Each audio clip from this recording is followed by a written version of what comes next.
Welcome! This presentation summarizes my quantitative research proposal about the effects of situated professional development on technology integration at the Skank School.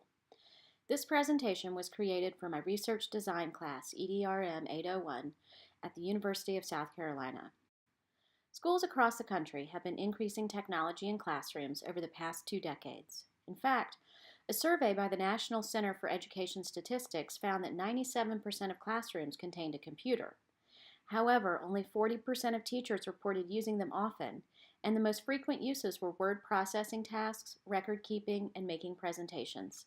Teachers at the Skank School struggle to integrate technology just as their peers do. Researchers have studied barriers to technology integration. Their results identified common barriers facing teachers, namely access to technology, time to plan lessons utilizing technology, and time to implement them, a lack of technology skills or knowledge of tools available, and beliefs teachers held about the importance of using technology in the classroom. Several researchers have found teachers' beliefs to be one of the strongest barriers to technology integration. How can you change teachers' beliefs? Well, professional development is one option that research has shown can positively change teachers' perceptions about technology. Effective professional development must be ongoing, not a standalone workshop. To be relevant to teachers, it must relate to what they are teaching and be taught at a level appropriate for their skills and abilities. Finally, it must engage teachers through active learning.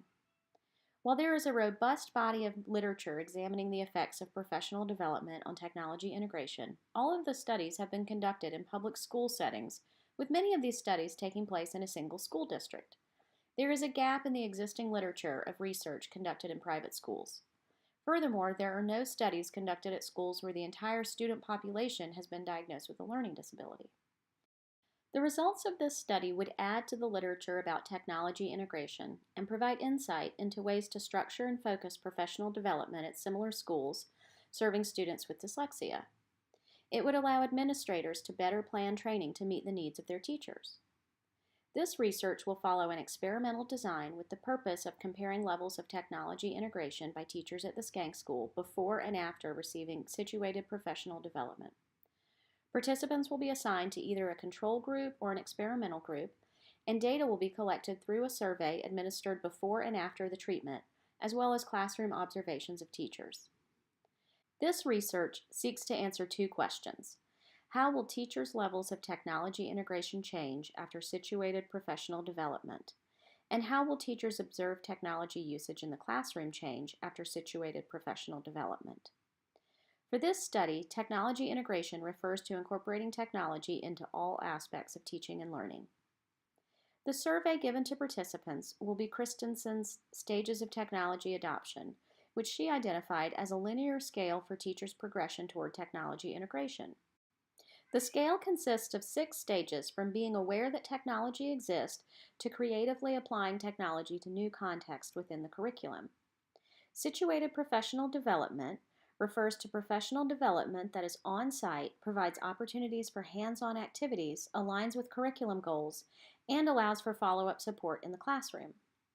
Given the positive findings of previous research, it is expected that teachers' self-reported and observed levels of technology use will increase after participating in situated professional development on technology integration. This study will utilize a quantitative approach. It will take place at the Skank School, which is a private school in Atlanta, Georgia.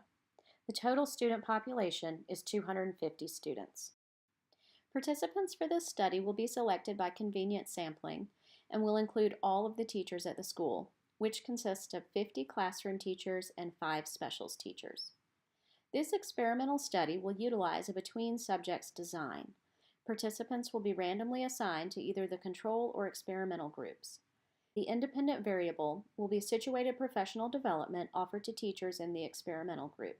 The dependent variable will be teachers' level of technology integration.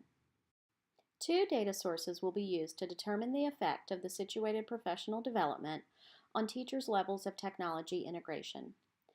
Christensen's survey of the stages of technology adoption will be administered to all participants at the beginning and end of the study. This survey asks teachers to self-report their stage of technology adoption.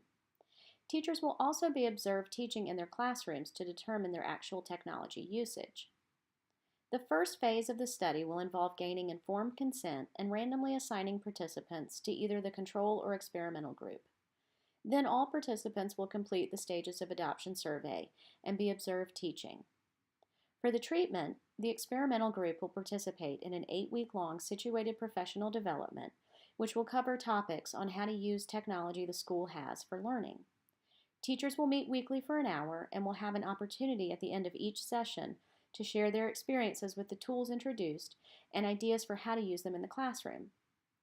After the treatment, all participants will complete the survey again and classroom observations will be conducted. Data will be analyzed using descriptive statistics and inferential statistics to identify any significant differences between the control and experimental groups' levels of technology integration. Results will be shared through a report and presented to teachers during a faculty meeting. Several ethical considerations were given to this research study. First, permission will be sought from the head of school to conduct the study before it begins. Participants will be informed of the study and asked to participate voluntarily. In order to provide equitable distribution of benefits, participants in the control group will be given the opportunity to participate in situated professional development after the study has ended. Finally, when sharing results of the study, names of the school and participants will be changed to protect privacy and anonymity. While completing this course, I created a qualitative and quantitative research proposal. I decided to use this quantitative approach for my research portfolio because I identified more with the characteristics of quantitative design. I wanted to collect objective data that could be analyzed for statistically significant differences in teachers' levels of technology integration in order to determine the effect of situated professional development. I found the process of aligning all elements in the study to be a bit challenging since the proposal was completed in smaller assignments. Changing one element in an assignment required going back to several earlier assignments in order to ensure alignment. Despite the challenges of aligning all the elements, the working process was a beneficial one for me. Feedback from my partner and my instructor were incredibly beneficial. Suggestions they gave focused on weaknesses as well as strengths, which helped me further refine my proposal and built my confidence. Thank you for watching this presentation.